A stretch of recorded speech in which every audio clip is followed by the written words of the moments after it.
तो कैसे हैं आप सभी। आई होप आप सभी बहुत अच्छे होंगे और अपनी पढ़ाई को बेहतर बनाने के लिए अपना बेस्ट दे रहे होंगे। मैं हूं अनुराग तिवारी और एक बार फिर से आप सभी का स्वागत करता हूं एलिमेंटिफाइड केमिस्ट्री के इस यूट्यूब चैनल पर। और आज हम लेकर आए हैं सोल्यूशन का 8th पार्ट, जहां पे हम पढ़ने वाले हैं आगे की कोलिगेटिव प्रॉपर्टीज़। कोलिगेटिव प्रॉपर्टीज़ में हमने प्रीवियस वीडियो में relative lowering in vapour pressure देखा था, उससे रिलेटेड न्यूमेरिकल भी लगाए थे। ठीक है, आई होप कि आपने आगे जो आपके टेक्स्ट बुक या अदर कोई सोर्सेज से जो भी questions relative lowering of vapour pressure के क्वेश्चंस मिले हैं वो सभी आपने सॉल्व कर लिए हैं। अगर नहीं किए हैं तो कर लीजिए। कोई भी डाउट आता है, कोई भी प्रॉब्लम आती है तो उसको मुझे कमेंट बॉक्स में ज़रूर बताइए। नेक्स्ट वीडियो में मैं कोशिश करूँगा कि उसको आपको उन प्रॉब्लम से, उन कन्फ्यूज़न से दूर कर सकूँ। ठीक है, लेकिन आपको अवेयर कराना पड़ेगा मुझे, तब तो मैं बता पाऊँगा। ठीक है, तो कोई प्रॉब्लम मुझे उस टॉपिक तक नहीं चाहिए। अगर है तो मुझे अवेयर करिए, बताइए कहाँ पे प्रॉब्लम है, कहाँ पे डाउट आ रहा है। ठीक है, मैं उनको क्लियर करूँगा। अभी इस वीडियो में हम पढ़ने वाले हैं next colligative property, that is elevation in boiling point. Elevation मतलब इंक्रीज, बॉइलिंग पॉइंट में इंक्रीज कैसे आता है, क्या चीज़ें हैं, ये सारी चीज़ें इस टॉपिक में हम पढ़ने वाले हैं। कोलिगेटिव प्रॉपर्टीज़ आप समझ ही गए थे। ठीक है, रेस्टोरेंट वाला एग्जांपल याद ही होगा। ठीक है, अब एलिवेशन इन बॉइलिंग पॉइंट और उससे रिलेटेड एक न्यूमेरिकल है, जैसे कि प्रीवियस वीडियो में हमने एक न्यूमेरिकल लगाया था, सेम एज उससे रिलेटेड एक न्यूमेरिकल मैंने रखा है, उसको सॉल्व करेंगे। और उसी टाइप से आपको क्या करना है, इससे रिलेटेड भी न्यूमेरिकल सॉल्व करने हैं। देखिए, जितनी भी कोलिगेटिव प्रॉपर्टीज़ हैं उनसे रिलेटेड जितने भी न्यूमेरिकल्स आते हैं, ठीक है, आपको सॉल्व करना है। क्योंकि ये जो टॉपिक चल रहा है ना, ये समझो वो पिक्चर का क्लाइमैक्स चल रहा है।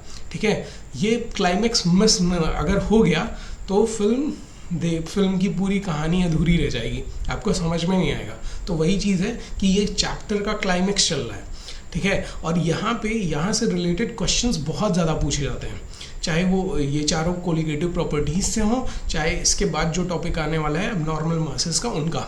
ठीक है, 1/2 फैक्टर नॉर्मल मासेस, उनसे रिलेटेड क्वेश्चंस आए तो वो सभी फिजिकल केमिस्ट्री से रिलेट करते हैं। फिजिकल केमिस्ट्री के मोस्ट इम्पॉर्टेंट क्वेश्चंस होते हैं।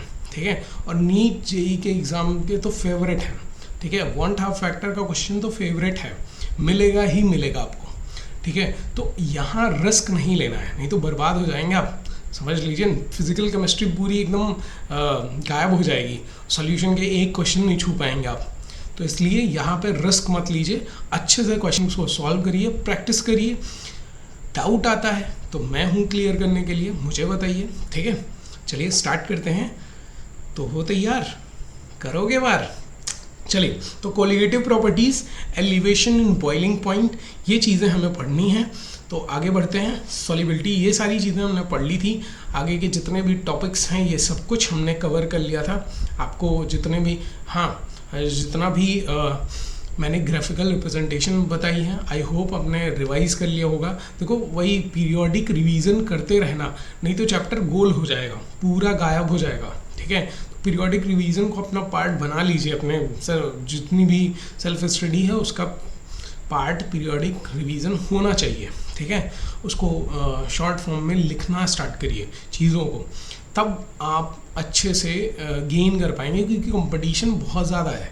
ठीक है, तो आपको अपने आप को यूनिक बनाना पड़ेगा, समझ रहे हैं। तो सेकंड जो प्रॉपर्टी है, second colligative property, that is elevation in boiling point, ये हमें पढ़ना है। ठीक है, ये हो गया था relative lowering in vapour pressure, इससे रिलेटेड हमने न्यूमेरिकल भी सॉल्व कर लिया था। तो अब आते हैं एलिवेशन इन बॉइलिंग पॉइंट पे। अब एलिवेशन इन बॉइलिंग पॉइंट क्या है? एलिवेशन का मतलब इंक्रीज, ये तो समझ गए। ठीक है, इंक्रीज कैसे होता है, ठीक है, तो वो चीज़ पढ़नी है। उससे पहले मैं आपको बताता हूँ boiling point in terms of vapour pressure. जब भी किसी भी सोल्यूशन का, ठीक है, किसी भी सोल्यूशन का वेपर प्रेशर एटमॉस्फेरिक प्रेशर हम लोग जानते हैं, जो एटमॉस्फियर से प्रेशर हम लोगों पे जैसे 1 atm का प्रेशर लग रहा है, वो क्या है? Atmospheric pressure. तो जब भी किसी भी सोल्यूशन का वेपर प्रेशर एटमॉस्फेरिक प्रेशर के इक्वल हो जाता है तो उस टेम्परेचर को हम बॉइलिंग टेम्परेचर या बॉइलिंग पॉइंट कहते हैं।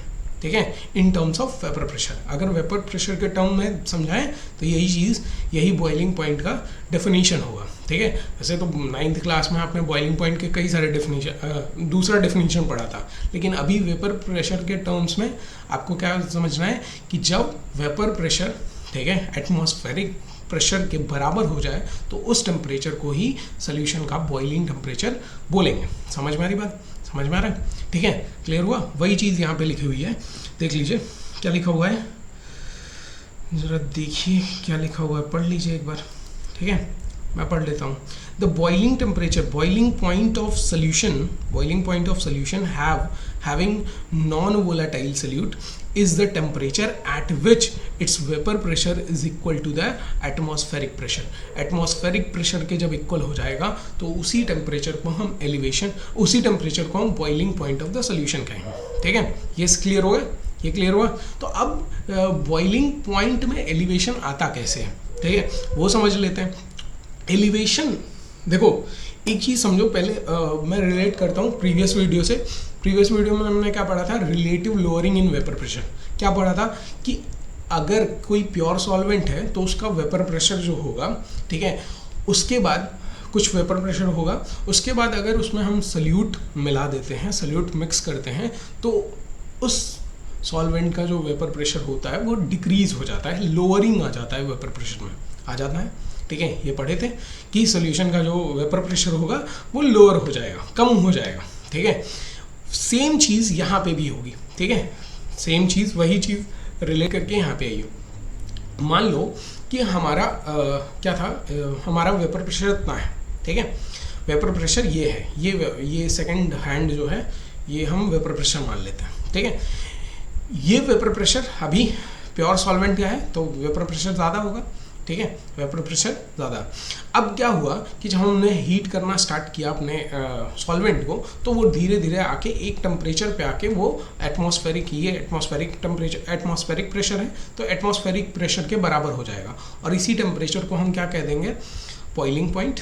ठीक है, उस सॉल्वेंट का, अभी प्योर सॉल्वेंट लिया है, प्योर सॉल्वेंट लिया है, उसका वेपर प्रेशर, ठीक है, जैसे हीट करना स्टार्ट किया वेपर प्रेशर इंक्रीज हुआ और वेपर प्रेशर, ठीक है, उस टेम्परेचर पे पहुंच गया जहाँ पे दोनों वेपर प्रेशर और एटमॉस्फेरिक प्रेशर दोनों बराबर हो गए, और ये क्या हो जाएगा, ये इस टेम्परेचर पे हम कह देंगे कि ये उसका बॉइलिंग पॉइंट है। ठीक है, अब क्या किया, उसी सोल्यूशन में, उसी सॉल्वेंट में हमने सोल्यूट मिला दिया। सोल्यूट मिलाने से क्या होगा कि उसका वेपर प्रेशर, ये वेपर प्रेशर था तो वेपर प्रेशर क्या हो जाएगा? डिक्रीज। ठीक है, वेपर, एटमॉस्फेरिक प्रेशर तो वही है, वेपर प्रेशर डिक्रीज हो गया। वेपर प्रेशर डिक्रीज हो गया तो हमें क्या करना पड़ेगा भाई? वेपर प्रेशर कैसे बढ़ेंगे? जब आप हीट बढ़ाओगे, ठीक है, हीट बढ़ाने से क्या होगा? हीट बढ़ाने से होगा ज़्यादा से ज़्यादा वेपर्स बनेंगे, ज़्यादा वेपर्स बनेंगे तो वेपर्स, जब ज़्यादा वेपर्स बनेंगे तो वही वेपर्स क्या करेंगे? प्रेशर लगाएंगे, तो वेपर प्रेशर बढ़ेगा। यानी टेम्परेचर जब आप बढ़ा रहे हो तो वेपर प्रेशर क्या हो रहा है? इंक्रीज हो रहा है, और एक टाइम पे आके वो एटमॉस्फेरिक प्रेशर के फिर से बराबर हो जाएगा, और जैसे ही बराबर हुआ तो वो टेम्परेचर पे सोल्यूशन क्या होने लगेगा? बॉयल होने लगेगा। लेकिन क्या करना पड़ा आपको? करना ये पड़ा कि आपको टेम्परेचर बढ़ाना पड़ा। ठीक है, क्यों बढ़ाना पड़ा? क्योंकि जब तक प्योर सॉल्वेंट था तब तक तो वो अपने बॉइलिंग टेम्परेचर पे ही जाके क्या हो जा रहा था? बॉयल हो रहा था। लेकिन जैसे ही आपने क्या किया, उसमें सॉल्यूट मिलाया, सॉल्यूट मिलाने से relative lowering in vapour pressure पिछला पड़ा था तो वेपर प्रेशर डिक्रीज होगा। वेपर प्रेशर बढ़ाने के लिए आपको टेम्परेचर बढ़ाना पड़ेगा। टेम्परेचर क्यों बढ़ाएंगे? क्योंकि टेम्परेचर बढ़ाने से वेपर्स ज़्यादा से ज़्यादा बनेंगे, जब ज़्यादा वेपर्स बनेंगे तो ज़्यादा वेपर प्रेशर लगेगा, तब वो एक टाइम पे आके एटमॉस्फेरिक प्रेशर के बराबर होगा, और जब एटमॉस्फेरिक प्रेशर के बराबर हो जाएगा तो वही उसका, उस सोल्यूशन का बॉइलिंग पॉइंट होगा। लेकिन बॉइलिंग पॉइंट अचीव करने के लिए क्या करना पड़ा है? सोल्यूशन का टेम्परेचर बढ़ाना पड़ा है। यानी अब जितने टेम्परेचर पे सॉल्वेंट अकेले बॉयल हो रहा था उससे ज़्यादा टेम्परेचर देना पड़ रहा है सॉल्यूशन को बॉयल करने के लिए। ठीक है, यानी क्या हुआ? बॉइलिंग पॉइंट पहले जल्दी अचीव हो जा रही थी, अब देर से अचीव हो रही है, यानी ज़्यादा टेम्परेचर पे हो रही है। समझ में आया? ठीक है, इसीलिए यहाँ पे नाम दिया गया है एलिवेशन इन बॉइलिंग पॉइंट। क्या नाम दिया गया है? Elevation in boiling point. समझ में आया? ठीक है, तो आगे पढ़ लेते हैं। समझ में आ गया? नहीं समझ में आया? अभी ग्राफ भी है, ग्राफ से भी बताएंगे, ठीक है, उससे भी आपको थोड़ा सा रिलेट करेंगे, वहाँ पे भी हो सकता है आपको, अगर अभी तक नहीं आया तो समझ में आ जाएगा। ठीक है, एक्सपेरिमेंटली क्या दिया गया है यहाँ पे, आगे क्या लाइन लिखी हुई है कि experiments have shown that for dilute solution the elevation of boiling point is directly proportional to the molar concentration of solute in the solution।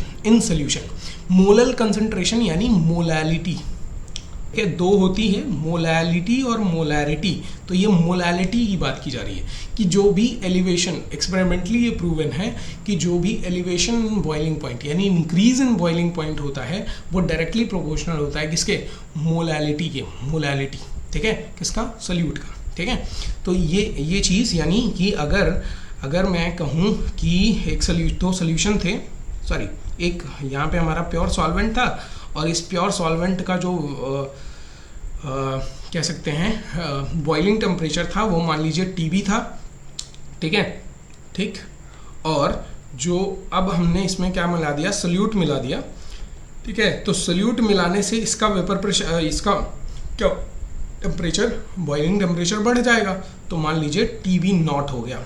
अब temperature TB, boiling temperature TB not हो गया, तो elevation यानी increase क्या आया, तो increase कैसे निकलेगा, TB नॉट माइनस TB, ठीक है, इसी से निकलेगा।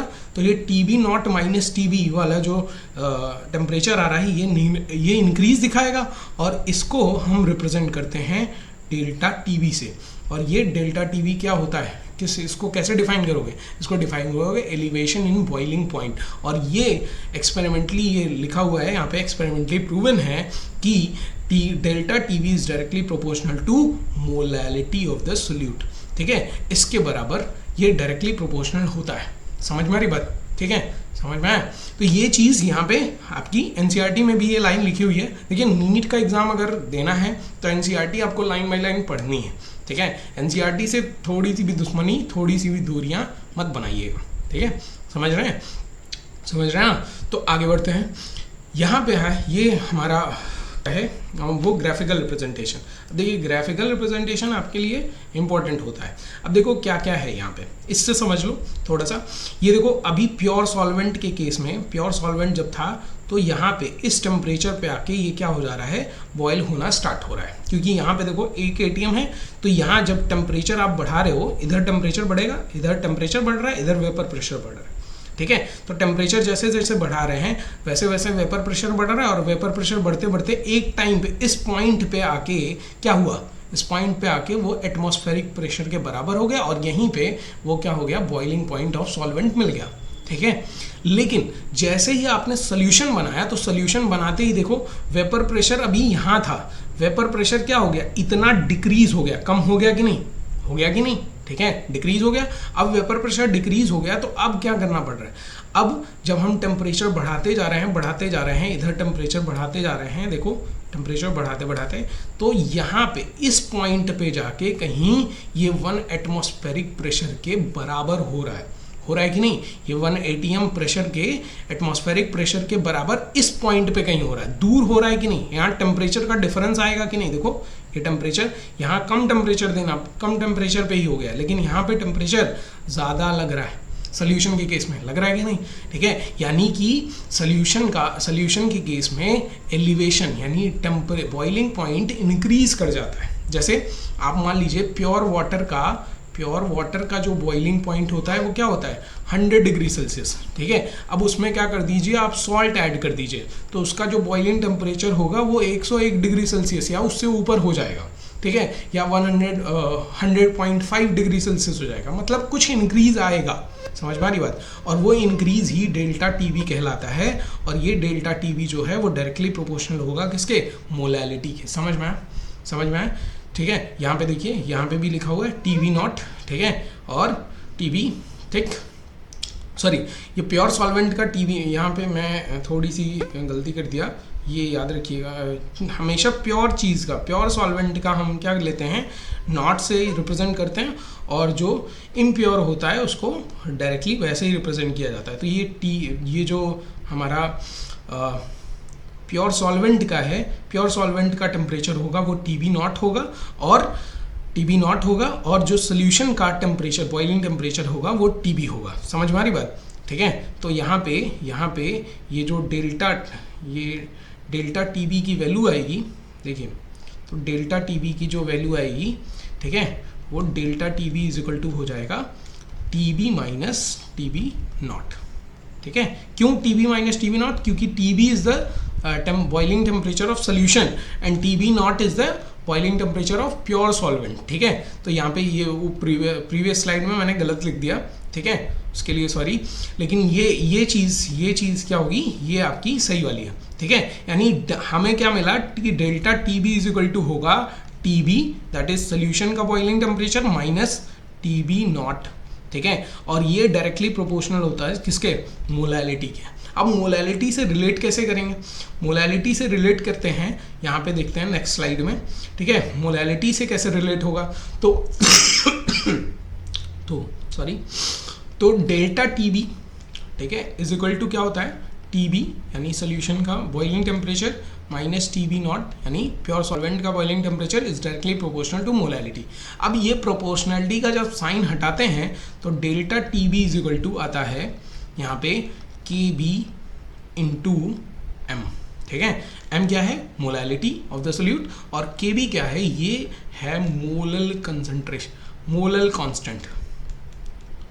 ठीक है, इसको एबल्स्कोपिक कांस्टेंट भी बोलते हैं। ठीक है, ठीक है, और मोलल कांस्टेंट भी बोला जाता है। ठीक है, ये आपका ये क्या हो जाएगा? इक्वेशन आ जाएगा, पहला इक्वेशन।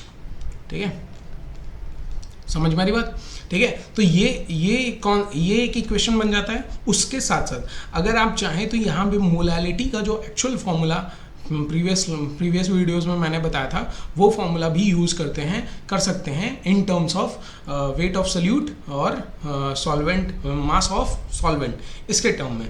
तो वो फॉर्मूला क्या हो जाएगा? Delta T B is equal to K B multiply, देखिए ध्यान से देखिएगा, के बी मल्टीप्लाई मोलैरिटी का फॉर्मूला क्या होता है? मोलैरिटी इज इक्वल टू होता है number of moles of solute, number of moles of, ठीक है, मैं पूरा एक्सप्लेन कर देता हूँ, number of moles of solute upon dissolved in 1 kg of solvent लिखते हैं, लेकिन मास ऑफ, यहाँ पे क्या लिखेंगे? मास ऑफ सॉल्वेंट। ठीक है, क्योंकि पता नहीं है ना कितना है। ठीक है, तो मास ऑफ सॉल्वेंट, तो delta T B is equal to आ जाएगा formula K B multiply number of moles of solute को क्या लिख सकते हैं? Number of moles of solute को लिख सकते हैं given mass weight of solute, ठीक है, W2 upon molar mass of solute upon, ठीक है, वेट ऑफ सॉल्वेंट अपॉन 1000, अगर ये ग्राम्स में दिया है तो। ठीक है, केजी में वैसे भी जब मैंने कहा था केमिस्ट्री में हमेशा स्मॉलर 1 kg का चीज़ लेके क्या एक्सपेरिमेंट होगा? 1 kg कोई भी कंपोनेंट नहीं लिया जाता एक्सपेरिमेंट करने के लिए, बहुत स्मॉलर कंपोनेंट लिए जाते हैं, तो हमेशा ग्राम में ही लेगा, इसलिए मैंने ग्राम में कन्वर्ट कर दिया। ठीक है, तो delta T B is equal to आ जाएगा के बी मल्टीप्लाई 1000 का ऊपर मल्टीप्लाई होगा तो W2 मल्टीप्लाई, W2 क्या है? Wait of solute, multiply 1000 upon W1 into M2 आ जाएगा। W1 जो है ये किस में है? ग्राम्स में है। ठीक है, तो ये आपका क्या आ जाता है? फाइनल इक्वेशन आ जाता है, जिससे कि हम जिसका यूज़ करके हम क्या कर सकते हैं? हम किसी भी क्वेश्चन को सॉल्व कर सकते हैं जो रिलेट करता है किससे? एलिवेशन इन बॉइलिंग पॉइंट से। ठीक है, समझ में आ रही बात? जो किससे रिलेट करता है? एलिवेशन इन बॉइलिंग पॉइंट से रिलेट करता है, उस तरह के क्वेश्चन लगा सकते हैं। तो डेल्टा टी बी को अगर ओपन करके लिख लिया जाए तो T B minus T B naught ये हो जाएगा is equal to T B minus T B naught is equal to K B, ठीक है, एबल्स्कोपिक कांस्टेंट जो है ये W2, ठीक है, मल्टीप्लाई 1000 अपॉन 1000 अपॉन ये W2 है, ठीक है, अपॉन यहाँ पे कितना आ जाएगा? W1 multiply M2। ठीक है, M2 क्या है? मोलर मास ऑफ किसका? सॉल्यूट का।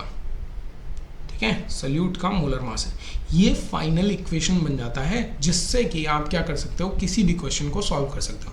देखो ये जितनी भी चीज़ें हैं, ये फॉर्मूला तो यहाँ भी यूज़ कर सकते हैं आप, ये वाला भी यूज़ कर सकते हैं। ठीक है, लेकिन डिपेंड करता है कि क्वेश्चन कैसा आ रहा है। अब मोलालिटी डायरेक्टली दिया हुआ है, आपसे केबी की वैल्यू पूछ रहा है, डेल्टा टीबी दिया है, मोलालिटी दिया है, केबी की वैल्यू पूछ रहा है, तो आप डायरेक्टली ये फॉर्मूला लगाओगे। अगर कहीं सारी चीज़ें दी हुई हैं, वेट ऑफ सोल्यूट दिया है, ठीक है, मोलर मास ऑफ सोल्यूट आपसे पूछ रहा है, वेट ऑफ सॉल्वेंट दिया है, ठीक है, केबी दिया है, डेल्टा टीबी दिया है, सब कुछ दिया है, मोलर मास ऑफ सोल्यूट पूछ रहा है, तो आपको क्या करना पड़ेगा, ये फॉर्मूला लगाना पड़ेगा। समझ में आनी बात? तो डिपेंड करता है कि कौन सा क्या चीज़ें पूछी जा रही हैं क्वेश्चन में, इसीलिए क्वेश्चन को पहले आराम से पढ़िए, उसके बाद उसको सॉल्व करने की कोशिश करिए, देखिए कि कौन सा फॉर्मूला वहाँ पे क्या चीज़ें लगा सकते हैं और किस तरह से जो भी क्वांटिटी कैलकुलेट करने के लिए बोल रहा है वो कैसे कैलकुलेट कर सकते हैं। समझ में आया? ठीक है, आगे बढ़ें। ग्राफिकल रिप्रेजेंटेशन समझ में आ गया ना, ये प्रीवियस जो ग्राफिकली बताया है। ठीक है, तो अब आगे बढ़ते हैं। नेक्स्ट है हमारा क्वेश्चन।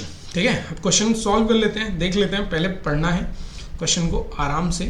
क्या है क्वेश्चन में, ध्यान से देखिए। The boiling point of benzene is 353.23 kelvin.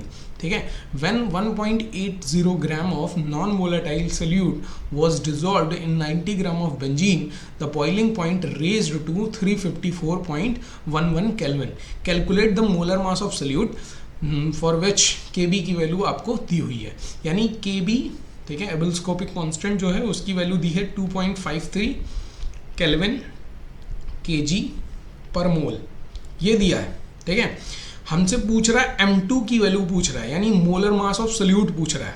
ठीक है, वेट ऑफ सोल्यूट कितना दिया है, सॉरी वेट ऑफ सोल्यूट कितना दिया है, W2 की वैल्यू दी है 1.80 ग्राम। ठीक है, और W1 कितना दिया है 90 ग्राम। ठीक है, 90 ग्राम आपने W1 यानी वेट ऑफ सॉल्वेंट। ठीक है, उसके बाद कह रहा है कि TB की वैल्यू यानी सोल्यूशन की जो सोल्यूशन का जो बॉइलिंग पॉइंट है वो दिया है 354.11 केल्विन। ठीक है, और TB नॉट यानी प्योर सॉल्वेंट, प्योर बेंजीन का जो बॉइलिंग पॉइंट दिया है वो 353.23 केल्विन। ठीक है, तो पहले क्या निकाल लें, पहले डेल्टा TB निकाल लें। तो delta TB is equal to क्या होगा, TB माइनस TB नॉट। ठीक है, TB कितना है 354.11 माइनस यहाँ पे कितना आ जाएगा 353.23। ठीक है, यहाँ पे वैल्यू कितनी आ जाएगी, माइनस करेंगे तो माइनस कर लीजिए, आई थिंक 12। ठीक है, आई थिंक 0.88 आएगा। ठीक है, आप निकाल लीजिएगा 0.88 केल्विन। ठीक है, हाँ इतना 11 इधर और इधर कितना बच रहा है 77 में 11 ऐड करेंगे, हाँ इतना आ जाएगा। ठीक है, 0.88 केल्विन इतना आ गया। अब डेल्टा TB आपको पता चल गया, तो delta TB is equal to formula क्या होता है, delta TB is equal to formula यहाँ पे लिख लेते हैं नीचे। तो delta TB is equal to formula आ जाएगा, फॉर्मूला हमारा KB मल्टीप्लाई W2 इंटू 1000। ठीक है, अपॉन कितना होता है W1 इंटू M2, यही होता है। M2 निकालना है आपको, तो क्रॉस मल्टीप्लाई करके M2 इधर कर दो, M2 इधर कर दिया, क्या बचा KB। ठीक है, मल्टीप्लाई W2 इंटू 1000। ठीक है, upon W1 into delta TB। ठीक है, सब वैल्यू निकल गई है, बस आपको वैल्यूज रखनी है और सॉल्व करना है। ठीक है, तो यहाँ पे वैल्यू क्या आ जाएगी। ठीक है, नेक्स्ट स्लाइड में ऐड कर दूँ, नेक्स्ट स्लाइड नहीं ऐड करते हैं, यहाँ पे सॉल्व करते हैं। ठीक है, वहाँ दिखेगा नहीं ना यहाँ पे। ठीक है, इसलिए यहाँ पे लिख रहा हूँ। तो KB M2 is equal to, KB की वैल्यू कितनी है, KB की वैल्यू है 2.53 मल्टीप्लाई W2 की वैल्यू कितनी है, W2 1.80 मल्टीप्लाई 1000। ठीक है, अपॉन नीचे कितना आ जाएगा, W1 की वैल्यू कितनी है, W1 90 ग्राम। ठीक है, और उसके बाद KB की वैल्यू, सॉरी डेल्टा TB की वैल्यू 0.88। ठीक है, यही तो है। ठीक है, अब क्या कर सकते हैं, 10 कैंसिल आउट कर दिया। ठीक है, 9 से इसको कैंसिल आउट किया जा सकता है कितनी बार में, 0.2 बार में। ठीक है, 0.2 से 0.2 इतने बार में कैंसिल होगा, पॉइंट से पॉइंट कैंसिल आउट हो जाएगा, यहाँ पे 20 आ जाएगा। ठीक है। और m2 की value m2 is equal to आ जाएगा 2.53 मल्टीप्लाई यहाँ पे 20 मल्टीप्लाई 100, ठीक है, अपॉन नीचे कितना है 88 है, ठीक है। कैंसिल आउट करें, कुछ कैंसिल आउट करेंगे तो यहाँ पे 2 से कैंसिल आउट होगा ये 44 बार में, 2 से ये कैंसिल आउट होगा 10 टाइम्स में, फिर 2 से अब इतना काटोगे तो फिर हो ही जाएगा, ठीक है। 4 से कैंसिल आउट करते हैं, 4 से ये 25 टाइम्स में कैंसिल आउट होगा, 4 से ये 11 टाइम्स में कैंसिल आउट होगा, 11 से ये कैंसिल आउट हो सकता है, 11 टू हाँ कैंसिल आउट हो जाएगा, ठीक है। 11 से ये 0 पॉइंट कितने बार में कैंसिल आउट होगा, 0.2 और 3 इतने टाइम्स में कैंसिल आउट हो जाएगा, ठीक है। तो m2 इज इक्वल टू आ जाएगा, मल्टीप्लाई कर लीजिएगा, ठीक है। तो मल्टीप्लाई करने पे इतना आ जाएगा 25 का 23 में मल्टीप्लाई, ये 10 से 2.3 इंटू 25, ठीक है। यानी यहाँ पे वैल्यू आ जाएगी, यहाँ पे वैल्यू आ जाएगी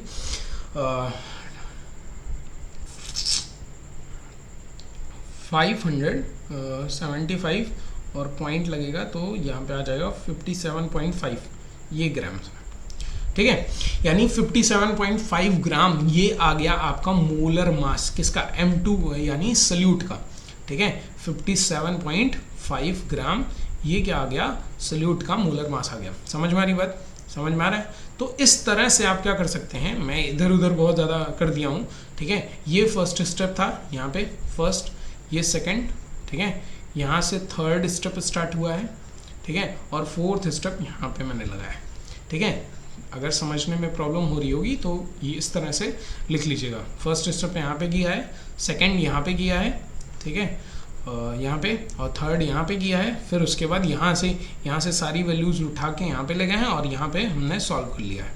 समझ में आ रही बात, समझ में आ रहा है, ठीक है। इस तरह से आप क्या कर सकते हैं, किसी भी क्वेश्चन को सॉल्व कर सकते हैं जिनमें ये सारी वैल्यूज दी हैं। कहीं कहीं कुछ और हो सकता है पूछ ले, कोई और क्वांटिटी दी हो, मोलर मास ऑफ सल्यूट दिया हो, कोई और क्वांटिटी पूछ ले, तो आपको क्या करना है, सिंपली ये फॉर्मूला रखना है, उनमें वैल्यूज रखनी है, उसके बाद सॉल्व करना है, आपका आंसर आ जाएगा, ठीक है। तो इसके साथ नेक्स्ट वीडियो में अब हम मिलेंगे नेक्स्ट कोलिगेटिव प्रॉपर्टी के साथ, दैट इज क्या है, depression in freezing point. Depression कैसे होता है, फ्रीजिंग पॉइंट में डिप्रेशन कैसे होता है, जैसे एलिवेशन इन बॉइलिंग पॉइंट हमने समझा, वैसे डिप्रेशन इन फ्रीजिंग पॉइंट समझेंगे। लेकिन वेपर प्रेशर वाला, अगर relative lowering in vapour pressure वाली वीडियो आपने नहीं देखी है, क्योंकि देखो सारी चीज़ें वेपर प्रेशर से ही रिलेट करेंगे, रिलेट करके समझोगे तो ज़्यादा अच्छे से समझ जाओगे, ठीक है, ठीक है। कॉन्सेप्ट हमेशा रिलेट करके ही पढ़ना चाहिए, ठीक है, तब ज़्यादा आपको क्लियरिटी ज़्यादा मिलती है, और जब क्लियरिटी रहेगी तभी आप अच्छे से आपका पेन चलेगा, नहीं तो पेन नहीं चलेगा। समझ रहे हैं, तो क्लियरिटी रखिए टॉपिक्स में, क्लियर। तो अगर वीडियो प्रीवियस नहीं देखी है तो ज़रूर देख लीजिएगा। उसके बाद नेक्स्ट वीडियो में हम डिप्रेशन एंड फ्रीजिंग पॉइंट को अच्छे से मैं डिफाइन करूँगा, उससे रिलेटेड क्वेश्चन भी लगाएंगे, ठीक है। आपको क्या करना है, अभी इस वीडियो को अच्छे से जो भी चीज़ें हैं इनसे रिलेटेड क्वेश्चन जो हैं उनसे रिलेटेड उनको सॉल्व कर लेने हैं, अच्छे से इस टॉपिक को पढ़ लेना है, जितना मैंने पढ़ाया है एक बार रिवाइज कर लीजिएगा, ठीक है। फिर क्वेश्चन सॉल्व कर लीजिएगा। क्वेश्चन नहीं सॉल्व होते हैं तो कमेंट बॉक्स में कमेंट करिएगा, हमें बताइएगा कौन सा क्वेश्चन नहीं सॉल्व हो रहा है, हमें दीजिएगा, ठीक है। मैं सॉल्व करके आपको नेक्स्ट वीडियो में दिखा दूंगा, ओके। तब तक के लिए थैंक यू सो मच।